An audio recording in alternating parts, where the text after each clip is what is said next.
Innal hamdalillahi nahmaduhu wa nasta'inuhu wa nastaghfiruh wa na'udzu billahi min shururi anfusina wa min sayyiati a'malina.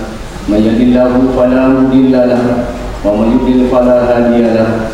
Asyhadu an la ilaha illallah wahdahu la syarika lahu wa asyhadu anna Muhammadan abduhu wa rasuluh. Allahumma shalli wa sallim ala Muhammad wa ala alihi wa sahbihi wa man tabi'ahum bi ihsanin ila yaumil amma ba'd. Fa ya ayyuhal mu'minun ittaqullaha haqqa tuqatih wa la tamutunna illa wa antum muslimun. Qala Allah ta'ala fil Qur'anil 'azim, a'udzu billahi minasy syaithanir rajim.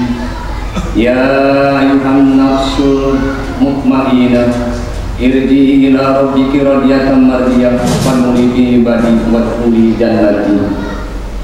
Kaum muslimin yang dirahmati Allah, marilah bersama-sama kita panjatkan puji dan syukur kita pada Allah Subhanahu wa taala atas segala limpahan rahmat dan karunia-Nya kepada kita semua. Selawat dan salam semoga senantiasa Allah limpahkan kepada Nabi dan Rasulnya yang mulia, Nabi Muhammad sallallahu alaihi wasallam. Dan marilah sama-sama kita tingkatkan iman dan takwa kita kepada Allah Subhanahu wa taala. Karena dengan takwa kita dapat akan mengantarkan masuk ke dalam surganya Allah Subhanahu wa taala. Pada hari ini Khatib akan menyampaikan khutbah dengan judul kemuliaan jiwa yang dirusak. Semoga khutbah ini mendorong kita untuk senantiasa berikhtiar serta berdoa kepada Allah Subhanahu wa taala agar kemuliaan dan kebersihan jiwa kita senantiasa dijaga oleh Allah Subhanahu wa taala. Kaum muslimin yang dirahmati Allah, jiwa yang mulia adalah jiwa yang senantiasa menuntun dan mengarahkan pemiliknya bertakwa kepada Allah Subhanahu wa taala. Jiwa yang mulia adalah jiwa yang senantiasa berada di dalam kesuciannya. Jiwa yang mulia adalah jiwa yang telah mendapatkan hidayah dan taufik dari Allah Subhanahu wa taala. Jiwa inilah yang telah datang kepada Allah Subhanahu wa taala dengan penuh ketenangan dan ketenteraman.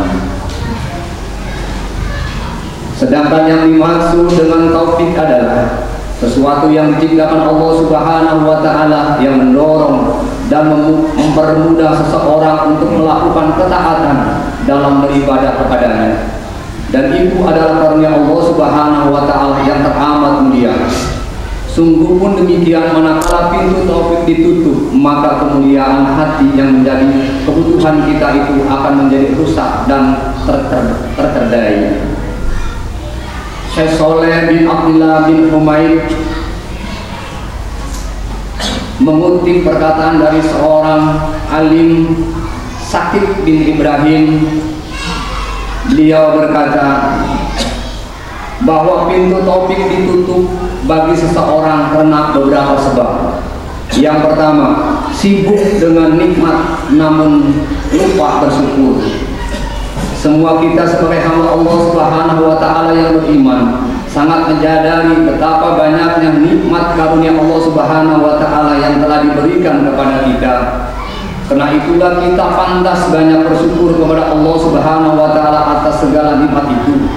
Jika bentuk syukur itu dengan berupa ucapan, maka kita akan mengatakan alhamdulillah, segala puji bagi Allah yang telah melimpahkan berbagai nikmat dan karunia-Nya kepada kita. Yang kedua, cinta kepada ilmu namun tidak mengamalkannya. Cinta ilmu harus menjadi bagian dari setiap seorang muslim. Dengan mencintai ilmu, kita akan bergairah untuk selalu menambah pengetahuan, siap untuk terus berikhtiar mencari ilmu, dan tak kenal lelah untuk terus memperbaiki kesalahan yang telah kita lakukan. Ketika kita sudah mencintai ilmu, insya Allah kita bisa mendapatkan kehidupan yang lebih baik dibanding orang-orang yang jauh dari ilmu. Dengan ilmu, iman kita menjadi lebih kokoh di dalam hati dan Islam kita akan menjadi lebih kapal secara syariat. Maka kita dapat menjalankan hidup dengan tenang, bermartabat, serta menjunjung tinggi akhlak mulia. Di dalam salah satu ayat Allah Subhanahu wa taala berfirman, "A'udzu billahi minasyaitonir rajim. Yarfa'illahu alladziina amanu minkum walladziina utul ilma darajat. Wallahu bima ta'maluna khabir." Yang artinya, Allah meninggikan orang yang beriman di atas kamu dan orang-orang yang diberi ilmu pengetahuan beberapa derajat, dan Allah Maha mengetahui apa yang kamu kerjakan. Quran surat Mujadilah ayat 11. Yang ketiga, cepat berbuat dosa tetapi lambat bertobat. Salah menjadi pengetahuan kita semua bahwa manusia adalah makhluk yang sering berbuat dosa dan kesalahan, terlepas besar kecilnya kesalahan yang dilakukan itu. Karena itu pula sebabnya manusia dalam hal itu adalah umat Nabi Muhammad SAW untuk segera bertobat kepada Allah Subhanahu wa Ta'ala. Kaum muslimin yang dirahmati Allah, Ibnu Qudamah al-Maqdisi beliau berkata, para ulama telah bersepakat tentang wajibnya taubat, karena sesungguhnya dosa-dosa membinasakan manusia dan menjauhkan manusia dari Allah Subhanahu wa Ta'ala. Maka wajib segera melarikan diri dari dosa-dosa tersebut dengan bertaubat. Allah Subhanahu wa Ta'ala memerintahkan kita untuk bertobat. Dengan perintah ini merupakan perintah wajib yang harus segera dilaksanakan sebelum ajal tiba. Allah Subhanahu wa Ta'ala berfirman yang artinya, dan bertobatlah kamu sekalian kepada Allah, wahai orang-orang yang beriman, agar kamu beruntung. Quran surat Nur ayat 31. Kesalahan dan dosa-dosa yang dilakukan oleh manusia banyak sekali. Setiap hari manusia pernah berbuat dosa, baik dosa kecil maupun dosa besar, baik dosa kepada Khalik atau pencipta maupun dosa kepada makhluknya. Setiap anggota tubuh manusia pernah melakukan kesalahan dan dosa. Mata sering melihat yang haram, lidah sering berdusta, membicarakan aib sesama muslim, dan lain-lain. Telinga sering mendengarkan lagu dan musik yang diharamkan. Tangan menyentuh perempuan yang bukan mahramnya, mengambil barang yang bukan miliknya, dan kejahatan lainnya. Kaki pun melangkah ke tempat-tempat maksiat. Dosa dan kesalahan akan berakibat keburukan dan kehinaan bagi pelakunya, baik di dunia maupun di akhirat, bila orang itu tidak segera bertobat kepada Allah Subhanahu wa Ta'ala. Kaum muslimin yang dirahmati Allah, disinilah penting dan wajib kita bertobat kepada Allah Subhanahu wa Ta'ala sesegera mungkin. Sebagaimana Allah berfirman yang artinya, kecuali orang-orang yang bertobat, beriman dan mengerjakan amal soleh, maka itu kejahatan mereka diganti Allah dengan kebajikan, dan Allah adalah Maha Pengampun lagi Maha Penyayang. Quran surat Al-Furqan ayat 70. Yang keempat, tertipu dengan berteman orang-orang soleh tetapi tidak mengikuti dan mencontoh mereka. Manusia itu laksana sekawanan burung, memiliki naluri untuk berkumpul dengan sejenisnya. Oleh karena itu, jika kita ingin menjadi orang soleh, hendaklah berusaha berkawan dan berkumpul dengan orang-orang soleh, sebagaimana difirmankan oleh Allah Subhanahu wa Ta'ala. A'udzubillahi minasyaitonir rajim. Ya ayyuhalladzina amanu taqullaha wa kunu ma'as-shadiqin. Yang artinya, wahai orang-orang yang beriman, bertakwalah kepada Allah dan hendaklah kamu bersama orang-orang yang benar atau jujur. Quran surat At-Taubah ayat 119. Ismail bin Fadli al-Ashani berkata, yang artinya penawar hati itu ada 5: membaca Al-Quran dengan tadabbur atau perenungan, kosongkan perut atau dengan berpuasa, qiyamul lail atau sholat malam, berdoa di waktu sahur atau waktu akhir malam sebelum subuh, dan duduk bersama orang-orang soleh.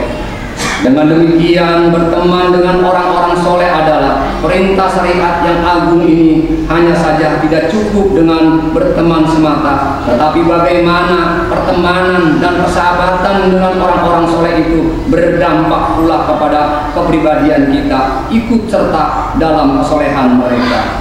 Yang kelima, dunia lari dari mereka sementara mereka mengejarnya. Setiap manusia pasti mendambakan kesuksesan dalam hidupnya, kita juga sebagai orang Islam tentu ingin sukses baik kehidupan dunia maupun di akhirat kelak. Sungguh rugi orang-orang yang mengira bahwa dirinya telah sukses dan dianggap manusia sebagai orang yang sukses dalam kehidupan di dunia, tetapi ternyata ia termasuk orang yang gagal total. Sukses yang sebenarnya dan abadi adalah sukses menurut Allah dalam Al-Quran atau kitabnya. Kaum muslimin yang dirahmati Allah, Al-Quran sendiri mempunyai standar dan indikator kesuksesan seseorang dalam hidup.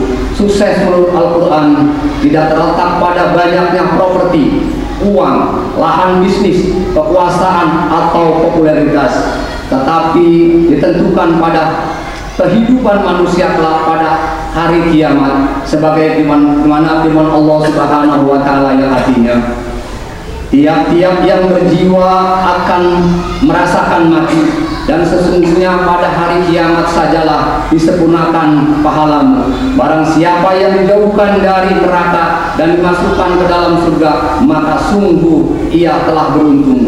Kehidupan dunia itu tidak lain hanyalah kesenangan yang memperdayakan. Quran Surat Ali Imran ayat 185. Yang keenam, akhirat menghadang mereka, namun mereka berpaling daripadanya. Dalam kitab Musnad Ibnu Abi Saibah bahwa Ali bin Abi Thalib berkata, yang artinya, ada dua perkara yang paling aku khawatirkan akan menimpa kalian: panjang angan-angan dan memperturutkan hawa nafsu. Panjang angan-angan akan melupakan akhirat, sedangkan memperturutkan hawa nafsu akan menghalangi orang dari jalan kebenaran. Sesungguhnya dunia telah pergi, sedangkan akhirat menghadang. Masing-masing dari keduanya punya anak, maka jadilah kalian anak-anak akhirat, karena hari ini saatnya beramal, bukan dihisab, sedangkan esok adalah hisab, bukan tempat beramal. Kaum muslimin yang dimuliakan Allah, karena itu marilah kita berhati-hati dalam berkata dan berbuat. Jangan sampai perbuatan kita menjadi sebab terhalangnya taufik masuk ke dalam jiwa kita. Rasulullah SAW memberikan contoh betapa pentingnya banyak berdoa kepada Allah agar diberikan kemudahan dalam menjalankan berbagai ketaatan kepadanya, sebagaimana dicontohkan, Allahumma a'inni ala zikrika wa syukrika wa husni ibadati, yang artinya, ya Allah, tolonglah aku agar selalu berzikir atau mengingatmu, bersyukur padamu, dan memperbagus ibadah padamu. Hadis riwayat Ahmad. Barakallahu li wa lakum bil Qur'anil azim wa nafa'ani wa iyyakum bima fihi minal ayati wa dzikril hakim wa taqabbala minni wa minkum tilawatahu innahu huwas samiul alim. Allahumma shalli wa sallim ala sayyidina Muhammad wa ala ali sayyidina Muhammad.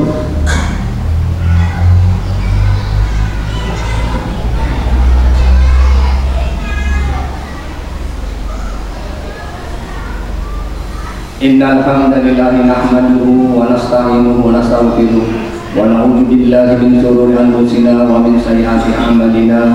May yahdihillahu fala mudilla lahu wa may yudlil fala hadiya lahu. Wa asyhadu an la ilaha illallah wahdahu la syarika lahu wa asyhadu anna Muhammadan abduhu wa rasuluh. Allahumma shalli wa sallim ala Muhammad wa ala alihi wa sahbihi wa man tabi'ahum bi ihsanin ila yaumil amma ba'du.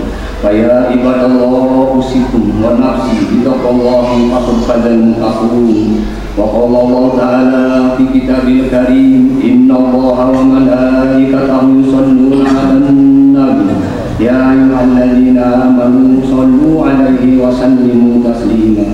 Allahumma shalli ala Muhammad wa ala ali Muhammad kama shallaita ala Ibrahim wa ala ali Ibrahim wa barik ala Muhammad wa ala ali Muhammad kama barakta ala Ibrahim wa ala ali Ibrahim fil alamin innaka Hamidum Majid.